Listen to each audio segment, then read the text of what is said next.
მოგესალმებით ძვირფასო ტელემაყურებლებო, ვაგრძელებთ გადაცემათა ციკლს დიდი მარხვა. მინდა ეკლესია დიდმარხვის მეხუთე კვირას აღნიშნავს ხსენებას წმინდა ღირსი დედის მარიამ ეგვიპტელის.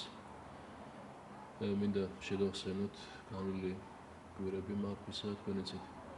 პირველი კვირა გაეთმო მართლმადიდებლის ზეებს, მეორე გრიგოლ პალამას ხსენებას, მესამე კვირა დიდმარხვისა არის ჯვრის თაყვანიცემის კვირა, მეოთხე კვირა არის ღირსი მამის იოანეს სინელის ხსენება, ხოლო მეხუთე კვირა, როგორც ვთქვით, არის ხსენება წმინდა ღირსი დედისა მარიამ ეგვიპტელის.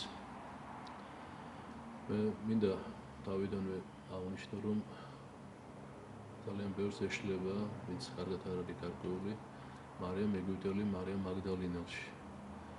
და ვფიქრობენ, რომ ეს არის ზოგიერთ დასავლური კათოლიკური სამყაროდან წამოსული ცნობილება, რომ თითქოს ესე იგი მარიამ ეგვიპტელი, მარიამ მაგდალინელი იყო მეძავი, მერე გახდა 20 ქულთა სწორი და წმინდანი. ეს ასე არ არის. აი ეს ისტორია ზუსტად ცოდვილი ცხოვრებიდან ასეთ დიდი სიწმინდის სიმაღლეზე ასვლის ისტორია დაკავშირებული მარიამ ეგვიპტელთან.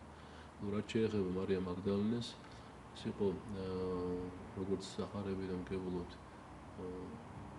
ეშმაკის სულით შეპყრობილი, ძალიან ნაცოდავი გოგო, ახალგაზრდა, რომელიც განკურნების შემდგომ ის არ მოცილებია მაცხოვარს და მთელი თავისი მიწიური ცხოვრების, მაცხოვრის მიწიური მოღვაწეობის პერიოდში ემსახურებოდა მას და მისი ამაღლების შემდგომ ესე იგი მარიამ მაგდალინე იყო პირველი მქადაგებელი და ამიტომაც ეწოდა მას მოციქულთა სწორი. ხოლო წმინდა მარიამ ეგვიპტელი კი ცხოვრობდა მეხუთე საუკუნის მეორე ნახევარში და მეექვსე საუკუნის დასაწყისში. მისი ცხოვრება, რომელიც ჩვენ დღეს ვიცით და გვაქვს მოღწეულია, წმინდა სოფრონ იერუსალიმელის მიერ არის აღწერილი. წმინდა სოფრონ იერუსალიმელი ეს არის ერთ-ერთი შესანიშნავი მღვდელმთავარი მე-7 საუკუნეების მიჯნაზე მოღვაწე, იოანე მოსხის, ცნობილი ლიმონარის ავტორის მოწაფე, რომელიც ძალიან მოხუცელობის ასაკში არჩეული იქნა იერუსალიმის კათედრაზე, თავისი ნების საწინააღმდეგოდ არჩეული იქნა იერუსალიმის პატრიარქად. და იყო ერთ-ერთი დაუძინებელი მებრძოლი, შეუდრეკელი მებრძოლი მონოთელიტური მწვალებლობის წინააღმდეგ. მისი თვითონ ესე იგი საღვთისმეტყველო და საეკლესიო მწერლობის თვალსაზრისით ეს არის ერთ-ერთი გამოჩენილი მოღვაწე, მისი ნაშრომები აღწერებენ არა მარტო დოგმატურ ხასიათს, არამედ ეს არის შესანიშნავი ჰიმნოგრაფი, მისი საგალობლები ყოველდღიურად აღესრულება ეკლესიაში და ერთ-ერთი მადიანი, რომ თქვენ კარგად დაგამახსოვდეთ, მინდა აღნიშნოს, არის საღამოს წუხზე საგალობელი ნათელი მხიარული არის დაწერილი წმინდა სოფრონ იერუსალიმელის მიერ. რაშიც ძალიან კარგად ჩანს მისი განუწყვეტელი და შინაგანი ლოცვის ისიხასტური, დიდი სიღრმის მადლი და სულიერი სიმაღლე, რომელიც ესე იგი გამოიხატება როგორც მის საგალობლებში, ისევე საღვთისმეტყველო აზრის წყობის სიღრმეში. წმინდა სოფრონ იერუსალიმელი, რა თქმა უნდა, პირდაპირ თანამედროვე არ იყო მარიამ ეგვიპტელისა, მაგრამ როგორც ის თვითონ წერს და როგორც გითხარით, იყო მოწაფე იოანე მოსხისა, რომელმაც ერთად დაწერეს წიგნი ლიმონარი, შესანიშნავი ნაწარმოები, რომელიც მათ შემოგვინახა ძალიან ბევრი წმინდა ღირსი მამისა თუ დედის ცხოვრება, ძალიან მოკლე ჩანაწერებით, რომელიც ძალიან კარგად იკითხება და მე გირჩევთ, რომ აუცილებლად წაიკითხოთ და გაეცნოთ ამ ნაწარმოებს და რომელიც განსაკუთრებით კარგად იკითხება დიდმარხვის პერიოდში.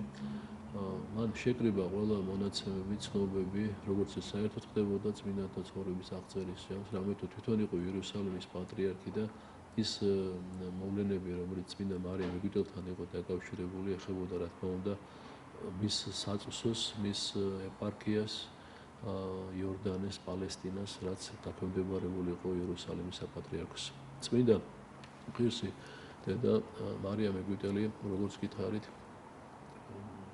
დაიბადა მეხუთე საუკუნის მეორე ნახევარში და როგორც ჩვენ გეუბნებთ მისი ცხოვრებიდან, მისი ცხოვრების პირველი ნაწილი იყო ძალიან სამარცხვინო, შეიძლება ითქვას მისთვის და ძალიან ესე იგი შეურაცხყოფელი მისი პიროვნებისთვის, რა თქმა უნდა.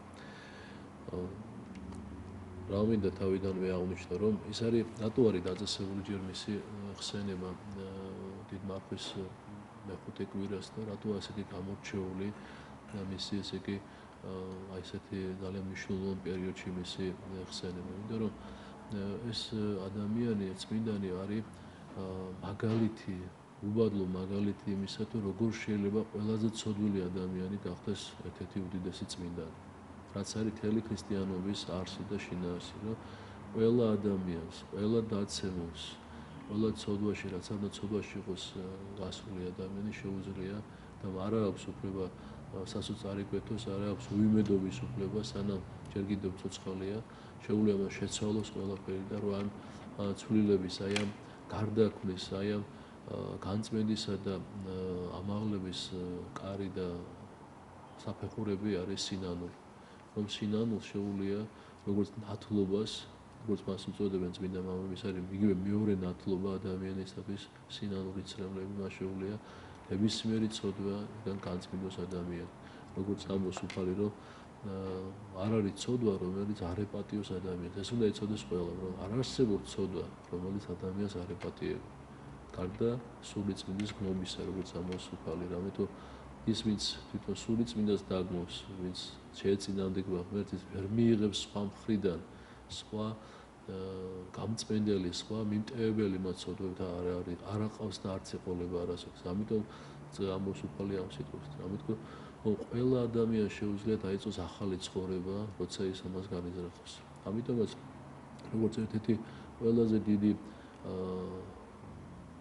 შრომელი აი ამ თემაზე, აი ამ სახით მოგვევლინება ჩვენ მე-6 საუკუნის მიჯნაზე წმინდა მარიამ მეგვიდელი, რომელიც როგორც ერთდროს შეიძლება ჩვენ შევადაროთ ის სხვა წმინდა მამებს ու დედებს, მაგალითად თქვენ იცით, რომ პავლე მოციქული თვითონ იყო ქრისტიანების მდევნელი, იწოდებოდა სავლეთ და უფლის გამოცხადების შემდეგ ის გახდა პავლე მოციქულთა შორის ერთ-ერთი უპირატესი. და ამის ჩვენ მაგალითები ბევრი გვაქვს წმინდათა ცხოვრებიდან, რომ თუ ცოდვილი ადამიანები როგორ მოექცეოდნენ ქრისტიანობაზე, როგორ ესე იგი ხდებოდნენ ისინი, ვინც ღმერთს ებრძოდნენ, როგორ ხდებოდნენ თვითონ ღვთისმსახურები თავიანთი ცხოვრებით. აი, როგორც გითხარით, წმინდა სოფრონ იერუსალიმელი მოგვითხრობს, რომ ერთ-ერთი პალესტინის მხარეში მოღვაწეობდა ბერი ზოსიმე. ბერი ზოსიმე, რომელიც თავისი ბავშვობიდან, სიყრმიდან იყო აღზრდას შეყვარებული და ბავშვობიდან ცხოვრობდა მონასტერში.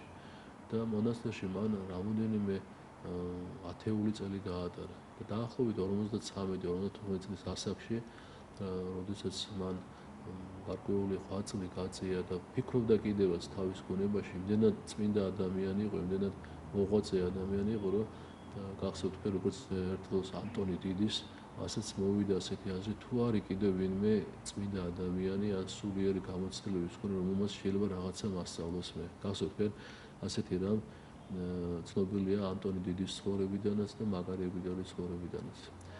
და თქვენ იცით, რომ ანტონი დიდმა ასეთმა ფიქრებმა ანტონი დიდი გააცნო პავლე თებაიდელი. ხოლო წმინდა ზოსიმე, რომელიც ასეთი ფიქრები შეიძლება ითქვას ხშირად მოსდიოდა უკვე მას და იყო განსაცდელი მისთვის, შეიძლება ითქვას ხდება ასეთი გამოცხადების ღირსი, რომ მას გამოეცხადება წმინდა ანგელოზი და ეუბნება, რომ მამა ზოსიმე, თუ გინდა რომ ნახო შენზე უფრო მეტად წმინდა ადამიანი და ისწავლო ბევრი რამ ამ კუთხით, წადი იორდანის გადაღმა მონასტერში და იქ ნახო ძმებს, იცხოვრე მათთან ერთად და უფალი გაგიცხადებს იმას, რასაც ჩვენ ეძებთ. აი ამ გამოცხადებით შთაგონებული ძალიან დიდი სურვილით თავისი სრულყოფის კიდევ სხვა საფეხურზე ასვლისა წმინდა მამა ზოსიმე წავა იორდანის გადაღმა ერთ-ერთ მონასტერში, სადაც მიუთითებს წმინდა ანგელოზი და ძმებთან მივა საცხოვრებლად. მას შეხვდება ჩვეულებისაებრი მონასტრის მეკარე, რომელიც მოახსენებს წინამძღვარს მამა ზოსიმეს მოსვლის შესახებ და წინამძღვარი ცოტა გაკვირვებული მიიღებს მას და ეტყვის თავდაპირველად, რომ მამა ზოსიმე რა მოგიყვანა შენ ჩვენთან, ან რა ჩვენ ცოდვილებს რა შეგვიძლია თქვენ შეგმართოთ, ან რითი შეგვიძლია ჩვენ დაგვეხმაროთ თქვენ. მამა ზოსიმე თავდაპირველად არ გაუმხელს მას ანგელოზის ამ გამოცხადებას, თხოვს რომ თუ არის ღვთისნება და წინამძღვრის სურვილი დატოვოს ის ამ მონასტერში.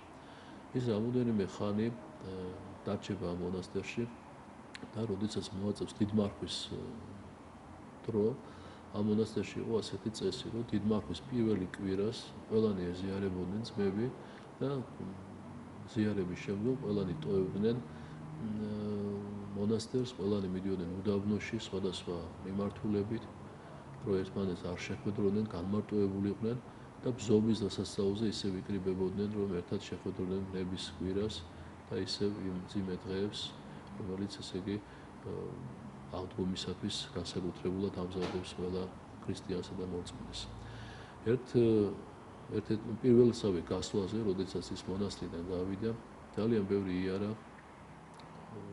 როგორც გითხარით, ყველანი მიდიოდნენ სხვადასხვა მიმართულებით, რომ ერთმანეთის ხელი არ შეეშალათ და როდესაც ის განმარტოვდა უდაბნოში რამოდენიმე დღის სავალზე, ერთ-ერთი ლოცვის დროს მას მოეჩვენა თითქოს რომ ვიღაც ადამიანმა გაიარა მის გვერდით.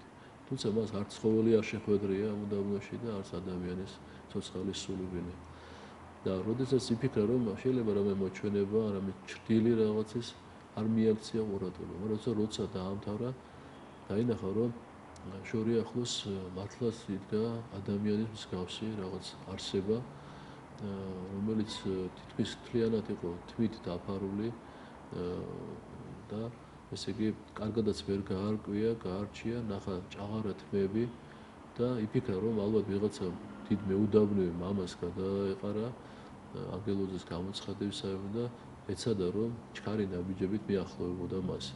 მაგრამ რამდენად უფრო ჩქარი ნაბიჯებით უახლოვდებოდა ის ამ არსებას, ის უფრო და უფრო შორდებოდა მას და უფრო ჩქარი ნაბიჯებით ესე იგი ცილდებოდა მამა ზოსიმეს.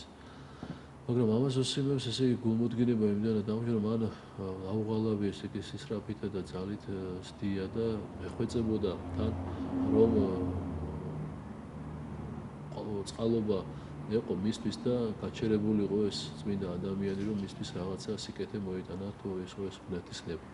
ამ დროს ეს ადამიანი გაჩერდა და მამა ზოსიმეს მიმართა სახელი, რომ მამა ზოსიმეო მე არ მომიახლოვდეო, რამე თუ შიშველი ვარ და თან ქალი ვარ და ამიტომაც ვთხოვ რომ თუ გინდა რომ ჩემთან გამესაუბრო ან რაღაც ესე იგი მიიღო და ჩემი იგი გაიზიარო რამე ცნობა მიიღო, ამისათვის ვთხოვ რომ რაღაც დასაცმელი გადმომიგდე რომ დავიფარო ჩემი სამოსი. და მამა ზოსიმე სასწრაფოდ ზედა სამოს ანაფორას მოიხსნის და გადაუგდებს მას და ამის შემდგომ მხოლოდ როცა ის დაიფარავს თავის სხეულს, მიუახლოვდება და დაინახავს რომ მიწინ არის თითქმის ველური ესე იგი გარეგნობის შესამოსელში ესე იგი ყოველგვარი მოვლილობისა და ყოველგვარი მას მოკლებული ადამიანი, რომელმაც როგორც გითხარით, პირდაპირ მიმართა მას სახელით რომ მამა ზოსიმე. ამან უკვე თავისთავად რა თქმა უნდა ძალიან დიდი მოგზაურობითა და მოწიწებით განაწყო წმინდა მამა ზოსიმე ამ ადამიანის მიმართ. და მან თხოვა რომ გაემხილა მისთვის და რადგან ღმერთმა ინება მათი შეხვედრა, მოეყოლა მას მისი ცხოვრებისათვის რაიმე, რომელიც მისი სულისათვის იქნებოდა სასარგებლო. ჯერ რა თქმა უნდა მამა ზოსიმე მას თხოვდა კურთხევასაც და თვითონ მარიამ ეგვიპტელი, რომლის სახელი ჯერ მამაზ ზოსიმემ არ იცოდა, თვითონ თხოვდა კურთხევას. და აი ასე დიდი ხანი ერთმანეთს ეხუძებოდნენ, რომ ეთხოვა ან ერთს დაელოცა ის, ან მეორეს დაელოცა. და ბოლოს მარიამ ეგვიპტელმა უთხრა, რომ შენ მღვდელი ხარო და ამიტომ შენ მართებს რომ დამლოცო მე. და აი ამ სიტყვებით ესე იგი ამ სიტყვების შემდგომ მამაზ ზოსიმე აკურთხებს მარიამ ეგვიპტელს. და თხოვს მას რომ გაუმხვილოს თავისი ცხოვრების შესახებ, როგორც გითხარით. მარიამ ეგვიპტელი თავიდან არ ცდილობს რომ მოყვეს ამის შესახებ, მაგრამ მისი თხოვნა იმდენად გულწრფელი და იმდენად ჩამწვდომი იყო, რომ მარიამ ეგვიპტელმა გადაწყვიტა მცირეოდენი რაიმე მაინც მოეტყო რომ მისი ცხოვრებისაგან. ჯერ მამაზ ზოსიმე ეკითხება თუ რამდენი წელია ეს რა უდაბნოში ცხოვრობს. მან უთხრა რომ თითქმის 47 წელია, რაც მე ამ უდაბნოში ვცხოვრობ და არც ადამიანი მინახია და არც ცხოველი და რაიმე სულიერი. უთხრა რომ საიდან და როგორ მოხდა ეს. ამის შემდგომ მარიამ ეგვიპტელმა უთხრა რომ ნუ აიძულებდა ის რომ ყველაფერი მოეყო და იმდენად ცხენოდა მას თავისი ცხოვრებისა ამის გამო მას არ უნდა რომ ვთქვა რომ მე რომ მოვყვევი ჩემი ცხოვრება არ მგონია რომ ეს მშვიდად და ესე ემოციების გარშე შევძლო ამიტომაც ვთხოვ რომ ნუ მას მისცემ მაიძულებ ამას მაგრამ მამაზ ზოსიმეს თქონას ის ვერ გადავიდა და ბოლოს დაიწყო თხრობა თუ როგორ მევიდა ის ამ უდაბნოში და როგორი გზა გაიარა თუმცა როგორც ჩვენ ნახავთ ეს მონათხრობიც კი არის ძალიან ზოგადი იმიტომ რომ მოღვაწეთა ცხოვრება არის მართლაც დიდი საიდუმლოებით მოცული. წმინდა მარიამ ეგვიპტელმა დაიწყო თხრობა რომ არის ეგვიპტიდან ალექსანდრიის შორი ახლოს ცხოვრობდა რომ მან 12 წლის ასაკში უკვე უარყო მშობლები და ერთგვარი თაფედური რაღაც სულით და სიძვის სულით შეპყრობილმა უმიწოება დაკარგა და იმდენად აღენთო ამ სიძვის სულით მისი სხეული და მისი პიროვნება რომ ესე იგი ყველანაირად ცდილობდა რაც შეიძლება მეტი სიამოვნება მიიღო ხორციელი სიძვის გრძნობისაგან. ამიტომ როგორც მარიამ ეგვიპტელი ყვება თავის ცხოვრებაზე მას ის ამისთვის არ ერიდებოდა და ამას არ აკეთებდა რაღაც ფულის გამო და არამედ იმდენად დიდი იყო სული და თან ფიქრობდიო რომ თუ ულოთ ამას შევთავაზებდი სხვას უფრო მეტი ესე იგი მეყოლებოდა ჩემთვის სასურველი პირები და ამიტომ ძალიან ბევრი ადამიანს ვაცდუნებდიო ძალიან ბევრი ადამიანი ჩავაგდე ცოდვებშიო ყვება ეს და ძალიან ბევრი წლები გაატარა აი ესეთი ბინძური ძალიან ბიძიერი ცხოვრებით რომლის ესე იგი სიღრმეო შეიძლება წარმოდგენაც არ ქონდეს ჩვენ მამაზ ზოსიმე თუ რამდენად დაცემული ვიყავი მე ამ წოდებში როგორი უსირცხვილო ვიყავი რომელი აღდგინებული ვიყავი აი ამ საშინელი სენით მართლაც შეპრობილი იყო სიძვის ეშმაკით რამდენიმე წლის გასვლის შემდგომ რომელიც ესე იგი აი ასეთი ყოველგვარ იმას მოკლებული ზრუნველობას ვინმე სისულიერ ზრუნველობას ესე იგი ერთხელ ერთ შემოდგომაზე როცა ჯერ კიდევ კა დაწყებული არ არის ნახავს რომ ძალიან ბევრი ადამიანები ალექსანდრიისკენ მიდიან დაიძრებიან ალექსანდრიისკენ მისი ინტერესი მიიპყრობს ეს ფაქტი იკითხავს თუ სად მიდის ეს ადამიანები ეუბნებიან რომ ეს ხალხი მიდის ალექსანდრიაში რამე თუ იქიდან გადაცურონ წავიდნენ მე იერუსალიმში და იერუსალიმში თაყვანიცენ მაცხოვრის ცხონყოფილ ჯვარს ის აი ამ გაუაზრებლად იმის მიზნით რომ მას ისიც გაყვება ამ იმას უფრო მეტ ადამიანს შეხვდება უფრო მეტ ადამიანს აცდუნებს და ხორციელ დამოუკიდებლობის უფლებას მიცემს თავის თავს გაყვება აი ამ დიდ ჯგუფს და როდესაც ის ამ ჯგუფს მიუახლოვდება აკითხავს რომ თუ შეიძლება რომ ისინი ისიც გაყვეს მათ ისინი ეტყვიან რომ თუ მათ აქვს რაიმე საჭმელი აქვს ფული არავინ არ დაუშლის მას ისინი იმიტომ რომ აქ რაიმე პრივილეგირება არ ხდება ყველა მიდიან მოსალოცად წმინდა სოლიყოფილი ჯვრის და როდესაც ის აი ამ ჯგუფს მიუახლოვდება და გემით ესე იგი გემბანზეც აყვება მათ შეარჩევს როგორც თვითონ ყვება შეარჩევს ახალგაზრდებს და დაიწყოს მის ცდუნებას ისინიც ესე ვთქვათ, სიცილ ხარხარით მიიღებენ მას თავის ჯგუფში და ისინი მარიამ ეგვიპტელი ამბობს, რომ ესე იგი ძალიან მწვენეა და ვერ ვიტყვი იმას, თუ რა სიცოცხლე და სიცოცხლეს ესე იგი ჩავდიოდი, სანამ იერუსალიმში ჩავედოდიო. და რომ იერუსალიმში ჩასვლის შემდგომ ის რა თქმა უნდა გაყვება ამ მომლოცველთა ჯგუფს. რა თქმა უნდა იქ გემზე არ იყვნენ მარტო მომლოცველები, იყვნენ ალბათ სხვა ადამიანებიც და როცა მივა იერუსალიმში მაცხოვრის ტაძარში, სადაც ცხოვრობს ყოფილი ჯვარი, იყო დავბრძანებული. იმდენად ძალიან ბევრი ხალხი შეიკრიბება, თქვენ იცით, ეს არის ჯვრის 27 სექტემბერი, ახალი სტილი. ძალიან ბევრი ადამიანია შეიკრიბებული და ვერაფრით ვერ მოახერხებს ტაძარში შესვლას. და თავიდან ფიქრობს, რომ ტაძარში შესვლას უშლის ხელს ის, რომ ის არის ქალი, სუსტი და მას არ უშვებენ, ესე იგი ეს იმდენით, ესე იგი ბრბოთსავით ხალხი ერთმანეთს ჭყლიდავს. ამიტომ ეცდება ყველანაირად რომ შევიდეს რამოდენიმე ხანი, თითქმის მთელი საათზე მეტი, მაგრამ ბოლოს დარწმუნება რომ რაღაც ძალა მას არ უშვებს ტაძარში. იმიტომ რომ როცა ადამიანები შეთხელდება იმ დროსაც კი ესე იგი კრავენ მას ხელს და ესე იგი გამოაგდებენ გარეთ და ერთგვარად ესე იგი შეუძლებელი გახდა მისთვის შესვლა. იმდენად ძალიან ძიმედ იმოქმედებს ეს მის პიროვნებაზე, რომ პირველად თავის ცხოვრებაში დაფიქრდება, რომ რატომ ესე იგი მან ვერ შეძლო და რატომ ვერ შედის ის აი ამ წმინდა ადგილს. პირველად დაუსვამს თავის თავს შეკითხვას, საერთოდ როგორაც ხდება რწმენაში ადამიანის მოსვლა, რომ ადამიანს ღმერთი ეხსნება თავის სულში რაღაც განსაკუთრებული, შეიძლება უბრალო, მაგრამ უნიშნულო ზოგიერთი შემთხვევის დროს. შეიძლება ფიქრის ჟამს. და როდესაც ის დაფიქრდება, ღმერთო, რატომ მე ვერ შევედი, რატომ არ მიშვებ მე შენს ამ წმინდა ჯვრის თაყვანისაცემად, პირველად მოუვა მას აზრი, ერთგვარი განათდება მისი გონება და ესე იგი საფრთხო მადლი, სული წმინდის მადლი მას შეაგნებინებს იმას, რომ თავარი მიზეზი მისი ტაძარში ვერ შესვლისა ეს არის ის, რომ მისი სამარცხვინო, ბინძური, მეძაური ცხოვრება.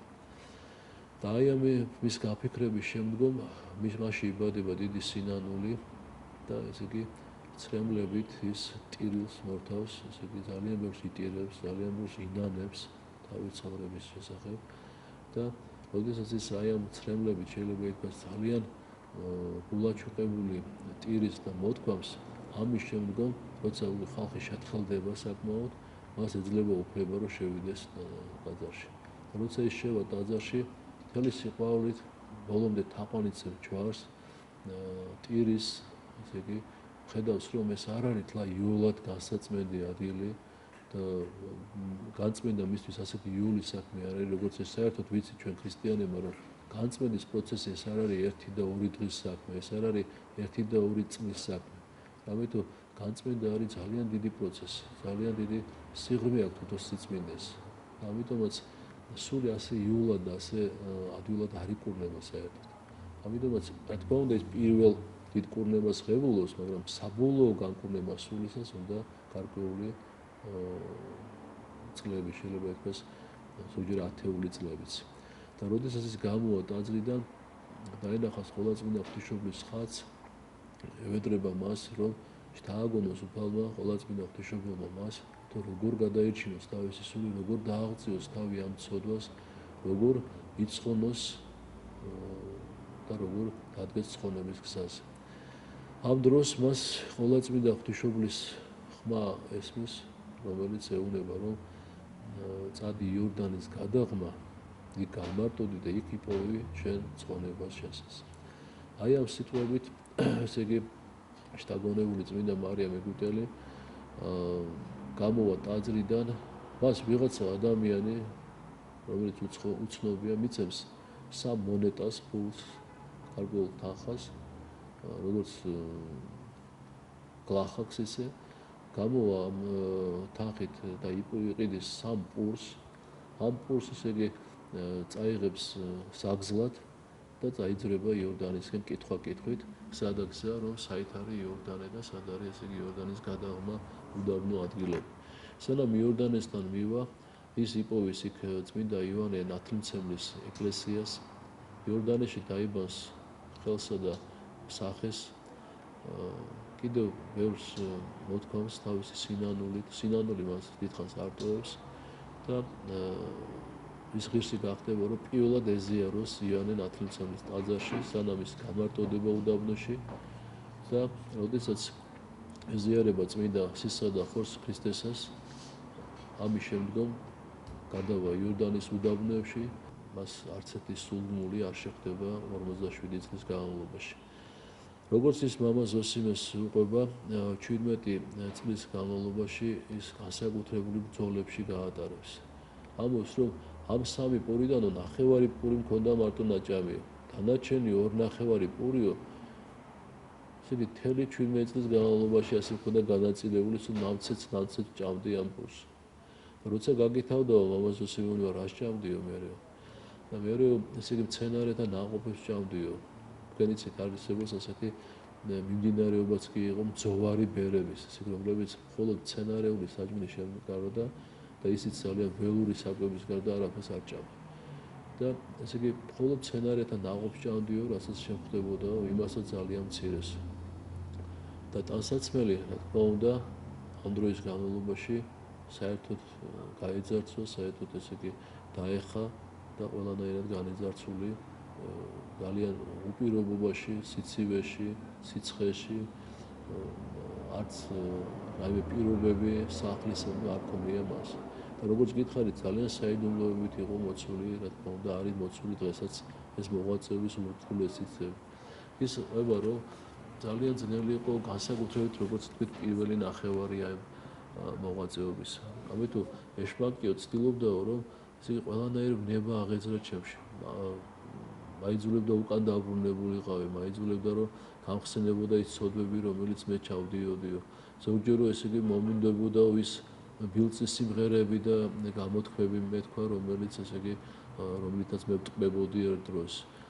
ზოგჯერ კიდევ წარმომისახავდა თვალნათლივ ყველაფერი იმას, რაც ასე ჩემი განცხრომის საგანი იყო ადრეო.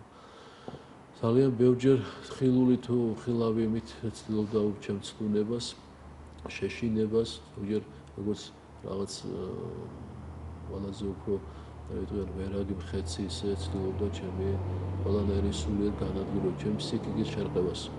მაგრამ როგორც გითხარით, ყოვლადწმინდა ღვთისმშობლის მე დავარდებოდიო მიწაზეო და ტირილით მევედრებოდი ყოვლადწმინდა ღვთისმშობელს და წარმოვიჩენდიო ჩემ წინაშე, რომ ჩემ წინაშე იდგა ყოვლადწმინდა ღვთისმშობელი, რომელიც იყო საჯული ჩემი და რომ თუ მე არ გავაგრძელებდი ასეთ მოღვაწეობას, ასეთ სინანულს, ისე ის იქნებოდა არათუ ჩემი წყალობელი, არამედ პირველი საჯული ჩემია. და ამას რო წარმოვიდგენდიო, ამას ეს ძალას მაძლევდაო და ხედავდიო, რომ თუ ერთი თვე, ერთი წელი, რამოდენიმე წლები გადავიტანე, ვფიქრობდიო და მწამდაო, რომ უფრო მეცაც გადავიტანდი და უფრო მეც გავუძლებდი, რამოდენიმე თვალხილულად ხედავდიო, როგორ ესე იგი მიცავდა ღმერთი ყველაფრისაგან, როგორ აძლევდა იმით ძალას, რომ მელოცავ. წმინდა მარიამ ეგვიპტელი ამას მამა ზოსიმეს უყვება პირველი შეხვედრის დროს და როდესაც მამა ზოსიმე პირადად თხოვს მას ლოცვას მასზე, ნახავს, რომ როცა მარიამ ეგვიპტელი იძულებული მამა ზოსიმეს თხოვნისგან დაიწყებს ლოცვას, თუ როგორ ამაღლდება ეს მიწიდან რამოდენიმე სიმაღლეზე, მეტრის სიმაღლეზე და როგორ არის ჰაერში მლოცველი. ამის მნახველი მამა ზოსიმე ვერაფერს ვერ ფიქრობდა გარდა იმისა, რომ ეთქვა ბალო შემიწყება. ამით ამ საოცარი თხრობით შეძუწუნებული შეიძლება ითქვას მამა ზოსიმე, ესე იგი ვერც კი შეამჩნევს, როგორ გაივლის გარკვეული დრო. მარიამ ეგვიპტელი თხოვს მას, რომ ეს პირველი ჩვენი შეხვედრისათვის საკმარისია, ამიტომ ვთხოვო მე შენო, რომ როდესაც დაბრუნდებიო მონასტერშიო, ჯერ არავის არ უთხრაო ეს. მოვაო დრო, რომ ესე იგი შენ ისე ვნახავ მე და გთხოვო, რომ მომავალ წელს, როცა შენო მონასტრიდან ძმებიო წავლენო, ყველანი ისე უდაბნოში, როგორც თქვენი მონასტრის წესი არისო და ამისაც გააგვირვებს მამა ზოსიმეს, თუ როგორ იცის მან თვითონ მონასტრის წესის და განრიგის, თუ როგორ ცხოვრობენ ტიპიკონი ამ მონასტრის. შენო რა თქმა უნდა არ წახვიდეო, დროც გინდოდესო ვერ წამოხვალო. არ შეგეძლება ესო და მხოლოდ დიდ ხუთშაბათს გთხოვო, რომ წმინდა ზიარება გადმომიტანო, გადმოხვიდო იორდანეზე და იქ მე დახვდები ერთ-ერთი ესე იგი ადგილს მიუთითებს მას. ამას ოსიმე დაბრუნდება მონასტერში. რა თქმა უნდა, მონასტრის ძმებს ჰქონდათ ასეთი წესი, რომ არავინ არ ყვებოდა თუ როგორ გაატარა ეს დღეები განმარტოებისა 5 კვირა უდაბნოში. და რა თქმა უნდა, ისიც არავის არ ეტყვის ამის შესახებ, გავა ერთი წელი, მაგრამ ეს ერთი წელი გავა როგორც მთელი საუკუნე. მას უნდა რომ ძალიან მალე გავიდეს, ძალიან მალე შეხვდეს ისევ მარიამ ეგვიპტელს. და როდესაც ერთი წელი გავა, მართლაც ისე მძიმე სცენით შეიპყრობს მას, ისე სცენით არის შეპყრობილი, რომ ის ვერ შეძლებს მონასტრიდან გასვლას. საერთოდ მონასტერში 2-3 ადამიანი ყოველთვის რჩებოდა, არა იმიტომ რომ რაიმე მონასტრისა დასაცავი იყო, მათ არაფერი არ ჰქონდათ ქონება და სიმდიდრე, არამედ იმის გამო, რომ ესე იგი ღვთისმსახურება მონასტერში არ შემწყვეტილი იყო. და მას მოუწევს მონასტერში დარჩენა თავისი ავადმყოფობის გამო და ნების შვიდეულის ხუთშაბათს თხოვს წინამძღვარს, რომ ის გაუშვას წმინდა ზიარების თანხლებით. და როდესაც ის წამოიღებს ქრისტეს უხსნელსისა და ხორცს, გადმოვა იორდანეზე და ელოდება იმ ადგილს, სადაც ესე იგი მარიამ ეგვიპტელი თხოვს მას. და როდესაც მარიამ ეგვიპტელი შეაგვიანდება, მოვა წოფრის ჟამს ბოლოს ხუთშაბათს, ის ფიქრობს, რომ ალბათ მამა ზოსიმეს დაეწყება ბრძოლები ერთგვარი, რომ ის ფიქრობს, ან შეიძლება იყო უკვე და მე ვერ ვნახა და უკან წავიდა, ან რაიმე ხო არ დაემართა, ან მე ხო ესე იგი არ ვარ ალბათ ღირსი მეორეჯერ შევხვდე მას და ასე შემდეგ. ესე იგი ის უკვე შეხვდება. თან ფიქრობს, როგორ გადმოვა ის ამ იორდანეს წყალს, როგორ იქნება მისი ესე იგი ეს ქალი როგორ შეძლებს ამის გამოს. და ამ დროს, როდესაც ასეთ ფიქრებშია, წოფრის თვარის შუქზე გამოჩნდება ადამიანის ლანდი და ის დაინახავს მომავალს მისკენ მარიამ ეგვიპტელს, რომელიც გადასახავს ჯვარს იორდანეს და როგორც ხმელზეო, ისე განმოვა მშრალზე, როგორც მშრალზე ისე განმოვა იორდანეს.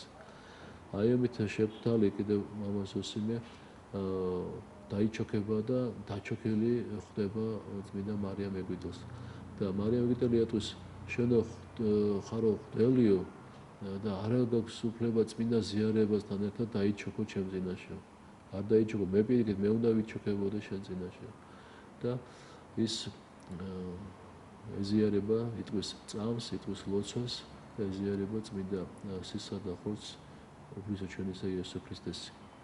და როდესაც ეზიარება წარმოთქმავს ლოცვას ცნობილი სვიმონ მირქველისა აც განოტევე მონაშენი მეოფეო სიყვისავე შენი სამშვიდობით. გამოდიხილეს თვალთა ჩემთა მაცხოვრება შენ. და აი ამ ლოცვის წარმოთქმის შემდგომ თხოვს მას, რომ მამაო ზოსიმეო ძალიან თხოვ, რომ უკვე მომავალ წელს ისე მოხვიდი იქ, სადაც ჩვენ შევხვდით პირველად. დღეს მე ამით დაგემშვიდობებიო შენო. მის თხოვს, რომ ილოცოს მისთვის, მამა ზოსიმე თხოვს ილოცოს მისთვის, ილოცოს მეფისათვის, ილოცოს ეკლესიისათვის, მთელი ხალხისათვის მოსაქცევად. რამე თუ თვითონ მარიამ ეგვიპტელი იყო დაინტერესებული ამით და პირველი შეხვედრის დროს ის ეკითხება კიდევ თუ როგორ ცხოვრობენ ხალხი, არიან კიდევ ქრისტიანები, არის კიდევ ესე იგი ქრისტიანი მეფე, ხო არ არის რაიმე ესე იგი განსაკუთრებული შფოთი და მღელვარება იმპერიაში. და როდესაც ის გაიგებს წმინდა ზოსიმესაგან, რომ ადამიანები ცხოვრობენ ქრისტიანულ სიმშვიდეში და რომ მათ განსაკუთრებული მღელვარება არ ემუქრებათ, ამით გახარებულია აღავლენს ლოცვას. და როგორც გითხარით, ზოსიმე გამოგითხავს მას ვარიანტად დეტალს მისი ცხოვრებისა კიდევ ერთხელ და ამის შემდგომ ისინი დაშორდებიან ერთმანეთს და ძალიან დამწუხრებული მამა ზოსიმე კიდევ ერთი წელის ლოდინი მოუწევს მას ამისათვის. მარიამ ეგვიპტელი მას ეტყვის, რომ მონასტერშიო არისო რაღაც პრობლემებიო, აქვს წინამძღვარსო, არის რაღაც ცდომილებებიც, მაგრამ ჯერ რომ მამას ნუ ეტყვიო, სანამ ესე იგი შენ მეგდო მესამეჯერ არ ნახავ მეო.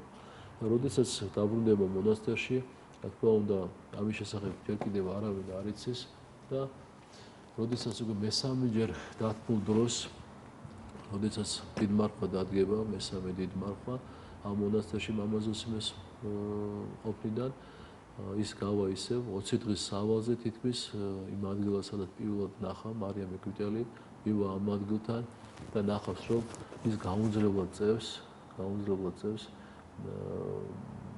როგორც ეს მტრებს საერთოდ ხელები გულზე დაწყობილი და თითქოს როგორც ახალი მტარი.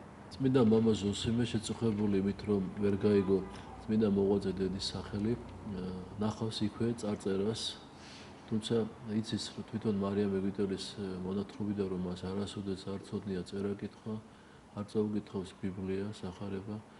ჯერ კიდევ მის სიცოცხლეში, როცა ის მას ესაუბრებოდა, იყო განკურნებული მისი შესანიშნავი ცოდნით წმინდა წერილის, შესანიშნავი ცოდნით ფსალმუნების, ლოცვების, როგორც მარიამ ეგვიპტელი მას უამბობს, ეს ღვთისგან მას პირდაპირ ესწავლა და არათუ ეს ესწავლა, არამედ ისეთი რამეებიც, რაც ესე იგი შეიძლება არც ერთი ქრისტიანისათვის არ ყოფილიყო ცნობილი.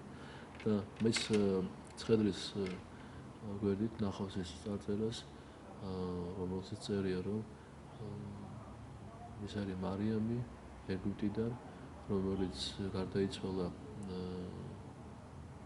აპრილის პირველ რიცხვში, წმინდა დიდ პარასკევს, უფლისწულების დღეს და როდის მამა იოანე მიხვდება, რომ თურმე მისი ზიარებიდან, როცა მან წინა წელს აზიარა ის 1 საათის შემდეგ, აქტიურად გაკვეული დროის გასვლის შემდეგ ის აღსრულებულა და ძალიან ინანებს მას, რომ ესე იგი კიდევ მეტი ვერ მოასწრო მასთან საუბარი, ვერ მოასწრო მასთან ესე იგი რაღაც ისეთი სულიერი სწავლის მიღება, რაც მასე და არა მარტო მას, არამედ ყველას მის გამგონეს ესე იგი ძალიან გამოადგებოდა. როგორც ჩვენ ვიცით და წმინდა სოფრონ იერუსალიმელიც აღწერს ამას, წმინდა მარიამ ეგვიპტელი გარდაიცვალა 522 წელს. შეიძლება ითქვას საკმაოდ ასაკოვან ასაკში. ხოლო ამის შემდგომ წმინდა მამა ზოსიმე შეწუხებული იმით, რომ ის ძალიან ასაკოვანი ადამიანია, გაუჭირდებოდა მას მისი დამარხვა, ქრისტიანული წესის აღსრულება, ამით ჩაფიქრებული იპოვის რაღაც ტოტს, მოტეხილ ტოტს, რომელსაც დაიწყებს ქვიშის ჩიჩქნას და რამდენს ჩიჩქნის მიწას, როცა ფლავი ამოთხაროს, იმდენად ივსება ის და ამით დააღლილი შეხედავს, რომ მას თავზე დაადგება უზარმაზარი ლომი, რომელიც ძალიან კეთილი გამოეტყველებით უყურებს მას. რა თქმა უნდა, მას არანაირი შიში არ დაეუფლება. ლომი ძალიან შვიდად მიუახლოვდება მას. ჯერ მარიამ ეგვიპტელის ფეხებს ალოკავს, მერე მიუახლოვდება მამა ზოსიმეს და მამა ზოსიმე შთაგონებული ღმერთისაგან, როგორც ადამიანს ესე მიმართავს ლომს, ეტყვის, რომ შენ ხო იცი, რომ ეს წმინდა ადამიანის სხეულია, ამიტომ მე მოხუცი ვარ და ვერ შევძლებ ეს დაფლას. თუ დამეხმარები შენი ბჭყალებით, რომ აუმატხრებინო საფლავი, დიდ სამსახურს გაუწევ ამ წმინდას და ღმერთს. ლომი როგორც თითქოს ადამიანი გაიგონებს ამას, დაიწყებს თავის თათებით ამოთხრას საფლავის და ამის შემდგომ წმინდა მამა ზოსიმე მიაბარებს მას საფლავს, ლომი განეშორება, როგორც თვინიერი რამ ლეკვი ისე ემორჩილება მას და ამის შემდგომ მამა ზოსიმე ბრუნდება მონასტერში, უყვება ძმებს ამის შესახებ, რაც გამოიწვევს უდიდეს აგვირებას, უდიდეს ინტერესს, გაუმხელს მათ იმის შესახებ, რაც მარიამ ეგვიპტელმაც უთხრა, რომ მონასტერში არსებული რაღაც ცნობილების შესახებ, რომელსაც აღმოაჩენს კიდევ წინამძღვარი და გაასწორებს მას კეთილი სინდისით. და ამის შემდგომ მამა ზოსიმე იცხოვრებს ძალიან დიდხანს, თითქმის 100 წლამდე მიტანებული მოხუცი წავა ამ ქვეყნიდან და ესე იგი ჩვენს გვიტოვებს ამ მონათხრობს, რომელიც როგორც გითხარით, წმინდა სოფრონ იერუსალიმელის სიტყვებსაებ მან აღწერა და ამბობს, რომ მეო ეს აღწერეო ჩემი ძალისაებ, მაგრამ შეიძლება ვიღაცამ უფრო კარგად აღწერა და ჩვენ ამას არ ვიცნობთ და მე არ ვიცნობდი, ამიტომაც მივეციოთ ჩემ თავისუფლება აღმეწერა ეს ყველაფერი. და როგორც გითხარით, მარიამ ეგვიპტელის ხსენება, როგორც მეხუთე კვირაშია დაწესებული, ასევე ჩართულია მისი სინანულის კანონები ანდრია კრიტელის სინანულის კანონში დიდ მარხვეში, რომელიც იკითხება და ძალიან ეხმარება სულს, რომ გაამხნევოს ის მიცეს მას იმედი, რომ უფალი ყველაფრის მიმტევებელია. თქვენ გახსოვთ სახარებიდან სვიმონ ფარისეველთან როცა სტუმრობდა მაცხოვარი, როცა იქ მეძავი ადამიანი ქალი მიუახლოვდება მაცხოვარს, მის ცრემლებით დაასრულებს მის ფეხებს და ცხებს მას ძეც, როცა ის თავისი თქმებით გაწმენს მას, გახსოვთ თქვენ როგორ ამბობს უფალი, რომ სვიმონო, შენმე ფეხებიც არ დამბანე, ამან კი თავისი ცრემლებით დაალტო ჩემი ფეხები. შენ ზეთი არ მცხე, მან კი თავისი ზეთი მოიტანა და ყველგან იქადაგება მის მიერ გაკეთებული ეს საქმე. ამიტომ მან ასეთი სიყვარული გამოამჟღავნა, უფალი ამბობს, რომ ესე იგი მას მიეტეება ყველა ცოდვებიო, ამბობს უფალი. და ამ ქალს ეუბნება, რომ მიგეტევა შენო შეცოდებებიო და აწინ ურასოდეს ნუ შეწოდა. სვიმონ ფარისეველს როცა გაკვირვებულია ეს და მისი ფარისეველი მეგობრები თუ ის წმინდა ადამიანია, თუ ის წინასწარ რატო უშვებს ახლოს მეძავს უფალი. ამ დროს ეკითხება სვიმონ ფარისეველს ასეთ რამეს, რომ სვიმონო, მე გეკითხები შენ, როგორ ფიქრობ, თუ ადამიანს მართებს გადაიხადოს ვალი 500 დრაქმანი და მეორეს მართებს გადაიხადოს 50. მაგრამ ორივესო მიუტევა და არ გამოართვა ვინმე მასიმა მევალე. რომელს უფრო ეყარება ეს მევალეო. სვიმონი ეუბნება, რა თქმა უნდა იმას, რომელსაც მეტი მიუტევა და მეტი ესე იგი აპატია ვალის გადახდა. ასე არისო ადამიანთა შორისაც, ვისაც უფრო მეტი მიეტევა, იმას უფრო მეტად უყვარს ღმერთია. ვისაც ნაკლებად მიეტევა, იმას ნაკლებად უყვარს ღმერთია. ასეთივე შემთხვევა გვაქვს ჩვენ აქ მარია მეგვიდელთან, რომელიც როგორც გითხარით, უდიდესი ცოდვილი და ამითაც არის და ამითაც მიყვარს თვითონ ეკლესიური მიდგომა, რომ ის არ მალავს არაფერს, ისე როგორც ჩვენი თხრობები არ მალავს ესე იგი წმინდა ადამიანის ზოგჯერ ჩადენილ ცოდვებსა და ნაკლოვანებებს. მაგრამ მე რამდენად დიდი მოწყალეა ღმერთი, რომ ყველა ადამიანს აძლევს საშუალებას, ყველა ადამიანს აძლევს მის უფლებას, რომ ისევ დაუბრუნდეს წმინდა ცხოვრებას, ისევ ცოდვათა მიტევებით მოიპოვოს ცხოვრება. ეს არის ძალიან დიდი მოწყალება უფლისა. თქვა წარმოიდგინეთ, ჩვენ ყველანაირ ადამიანები საერთოდ უმრავლეს შემთხვევაში თუ ძაღლმა და ჩავფიქრდებით, ერთნაირად ვჟით საერთოდ ყველაფერს. და გამოვდივართ ჩვენი პირადი გავლილი ცხოვრებითა და მაგალითებით, მაგრამ აბა რო ერთი წუთით დავაკვირდეთ, ყველა ადამიანს სხვადასხვა ცხოვრებაა გავლილი. სხვადასხვა გარემოში აღზრდილი. სხვადასხვა საწყისი აქვს მას, კარგი თუ ცუდი. ამიტომ ეს არის ძალიან მნიშვნელოვანი, რომ ჩვენ ეს არ გვექცეს განკითხვის მიზეზად, არამედ პირიქით ეს გვექცეს ამაზე დაფიქრება, გვექცეს მიტევებლობის, მოთმინების, ურთიერთობისა და სიყვარულის მიზეზად.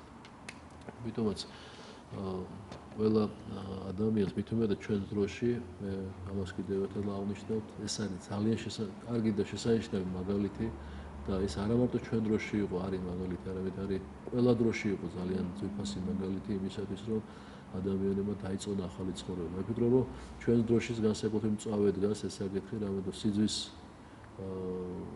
სენი მოდებულია არა მარტო ჩვენ ერთელ კაცობრიობას თანამედროვეს და ძალიან ბევრი რამე არათუ უკვე ბუნებითი ცოდვა არ ითვლება ცოდვად, არამედ პათოლოგიური ესე იგი ფორმა მისი იქადაგება ზოგჯერ ტელევიზიით, გარკვეული საშუალებებით, პრესისა თუ ასე შემდეგ და ეს იმდენად ნორმალურად უკვე არის მიღებული, რომ ადამიანებს აქტიურად დაკარგულია თუ ადრე ერთეულებს არ ცხენოდა და ერთეულები არ იყვნენ, ესე იგი ერთეულები ვერ იაზრებენ ამ სიცხვილს, უკვე ეს გადალახული აქვს ძალიან ბევრ ადამიანს, ოჯახებს შეიძლება ითქვას და ამით ესე იგი შეპყრობილია თანამედროვენი ჩვენი ადამიანებისა და ინდონეზიას მიყვეთ დღეს მისული, რომ წესიერი რადაც რო გინდოდეს შვილის აღზრდა და ადამიანს რომ უნდოდეს წესიერადაც ცხოვრება, ეს ძალიან რთულია დღეს. ძალიან ესე შეიძლება ითქვას შეუძლებელი არ არის, მაგრამ ძალიან ესეთი სიმრავლეზეა მისული უკვე ეს ცოდვის ყვალი, რომ ესე იგი ყველგან და ყველაფერში ერევა ეს. შეიძლება ითქვას უკვე აგრესიულიც კი არის ერთგვარად თავისი მოქმედებით. ერთგვარი აგრესიასაც კი ავლეს.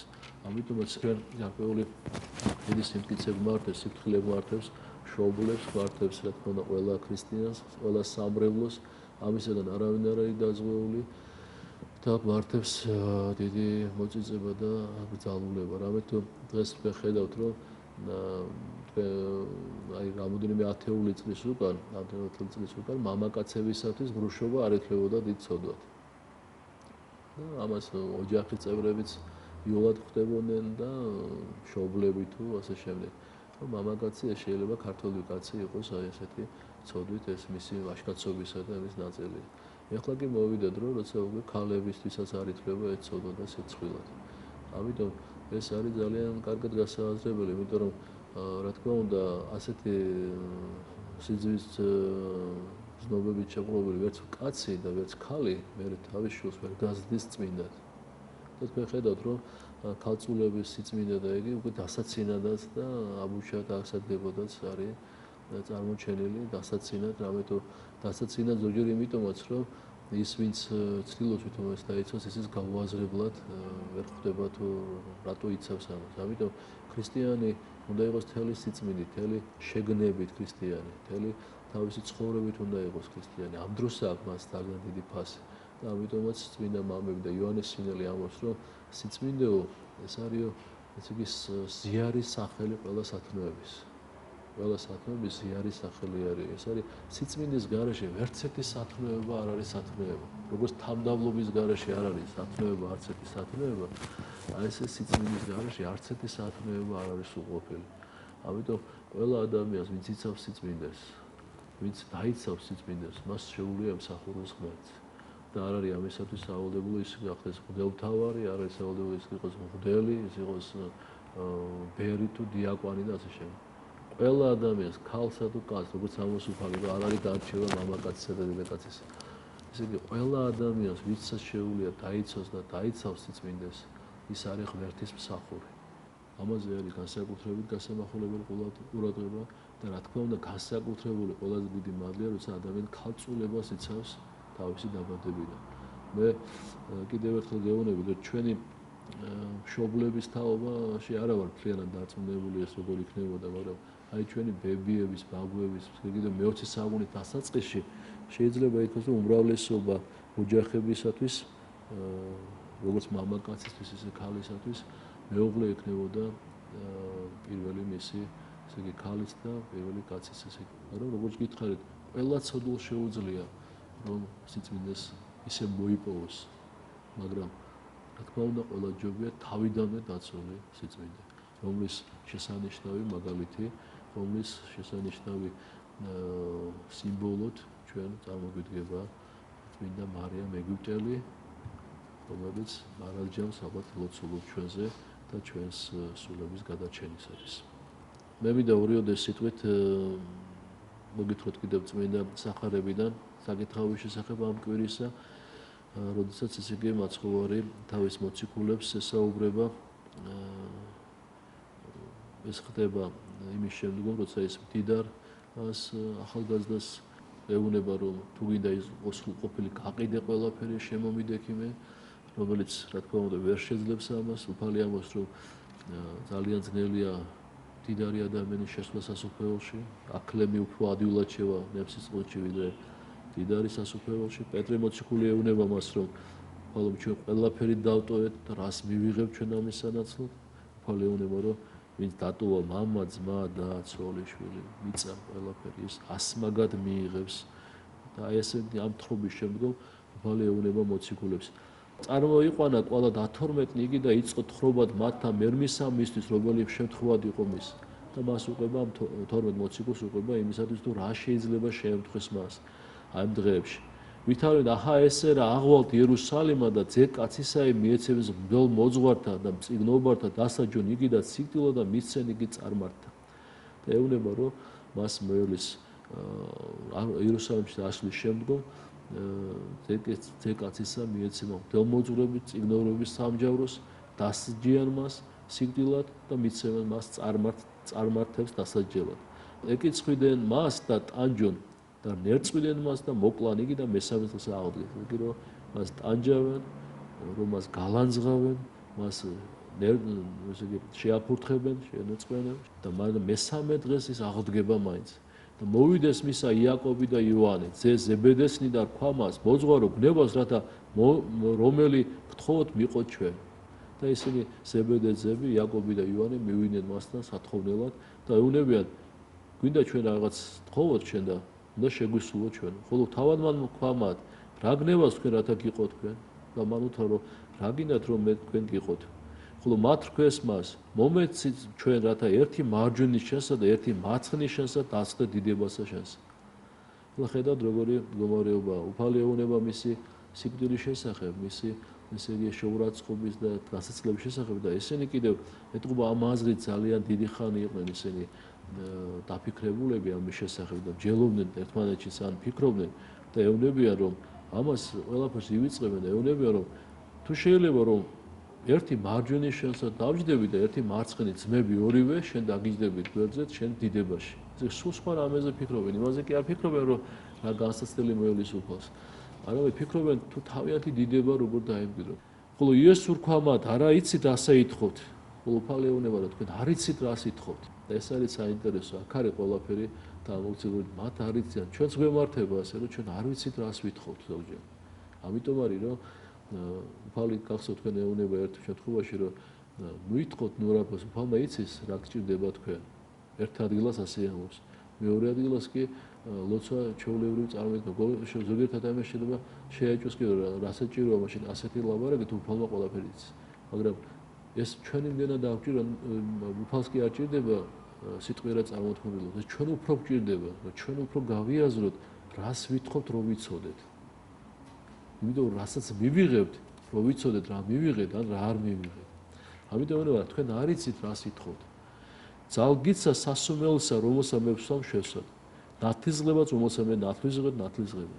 ესე უფალი ეუბნება იმ სასმის რომელსაც მე შევსვამ თუ შეგიძლიათ თქვენ შესვათ იმ ნათლისღების მიღება თუ შეგიძლიათ რომელსაც მე ნათელ ვიყოთ ხოლო მათ რქვეს მას ძალგიც ხოლო იესო რქვა მათ სასუმელისა მე რომელსა მე ვსვამ სვათ ნათლისღება რომელი ნათელ ვიყოთ ნათელ ვიყოთ ესე იგი ისინი ეუბნებიან რომ მათ შეუძლიათ ეს და უფალი ეუბნება რომ თქვენ შეიძლება შესვათ ის სასმის რასაც მე შევსვამ და იმ ნათლისღების მიღება რასაც მე ნათელ ვიყოთ აქ საუბარი არის სასმისი არის სიმბოლო იმ ტანჯვისა იმ სიკვდილისა რომელსაც ესე იგი მან უნდა მიიღოს სასმისი ასეთი აღმოსავლეთის მეფეებში იყო ასეთი დაჟის მეთოდი რომ დაჟილ ადამიანს სასიკვდილო დაჟილ ადამიანს გაუგზავნიდნენ შხამით სასიკვდილო შხამით სავსე სასმის და აი ამის მიღება ნიშნავდა სიკვდილს და ამიტომ ეს სიმბოლო მოყავს უფალს რომ სასმის ადარებს სიკვდილს რომელ სიკვდილის მან უნდა მიიღოს რა ფორმაც უნდა მიიღოს სიკვდილისა როგორ უნდა მოგტეს ის და ნათლისღებას რომელიც მე ნათელ ვიყოთ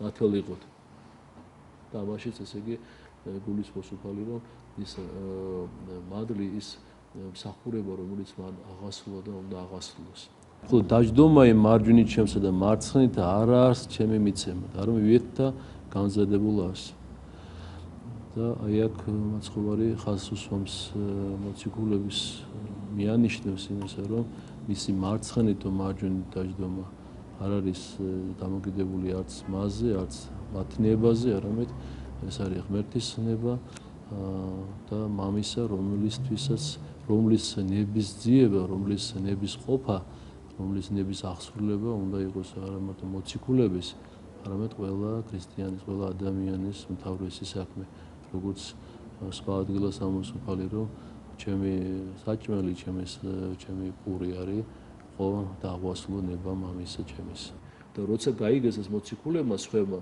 ესე იგი შერისხეს მათ და კიცხვიდნენ მას და რაღაცნაირად ესე იგი განაწყენდნენ ამის შესახებ ხოლო იესო მოუწოდა და თქვა მას უწყით რამე თუ რომელნიგი გონებად თავრად წარმართა უფლებენ მათზე და დიდი მათნი ხელმწიფებენ მათზე და ხოლო არა ეგრე იყოს თქვენ შორის არამედ რომელსა უნდეს დიდყოფა თქვენ შორის იყოს თქვენ და მსახურ ესე იგი იცით რომ წარმართები და საერთოდ მეფეები დიდნი ერთმანეთზე უფლებენ და რომელიც უფრო ძლიერია იმორჩილოს უფრო სუსტს რომ თქვენ შორის ასე არ იყოს არამედ რომელსა უნდეს დიდი ყოფა თქვენ შორის იყოს თქვენ და მსახურ თქვენ შორის იყოს ისე რომ ვისაც უნდა ყველაზე დიდი იყოს ის იყოს ყველას მსახური და რომელსა უნდეს თქვენ შორის პირველ ყოფაი იყოს იგი ყოველთა მონა და პირველი ვისაც უნდა რომ იყოს ყოველთვის მონა და რა თქმა უნდა ჩვენ ღვთისმსახურებს, თვითონ ქრისტიანებს, ყველას უნდა გვახსოვდეს, რომ ჩვენ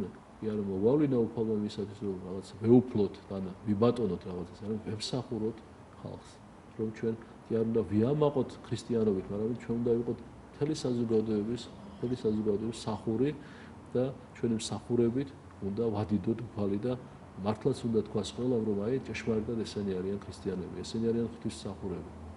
და რამე თუ ძე კაცისაი არა მოვიდა ვითარცა იმსახურა, არამედ მსახურება და მიცემად სულისათვის სახსრად რავად. ესე იგი ძე კაცისა მოვიდა არა იმიტომ რომ მას ემსახურონ, არამედ რამე თუ ის თვითონ ემსახუროს და მიცემად სულისათვის სახსრად რავად, რომ თავისი სულიც კი დაძდოს რავად და ესე იგი გამოსახსნელად. მე ვფიქრობ რომ ეს არის შესანიშნავი მაგალითი ყველასათვის თუ როგორ უნდა იყოს ესე იგი ადამიანი ღვთისმსახური, როგორ უნდა იყოს ძმათა მსახური, როგორ უნდა იყოს ეკლესიის მსახური და საერთოდ საზოგადოების ნამდვილი და ღირსეული წევრი.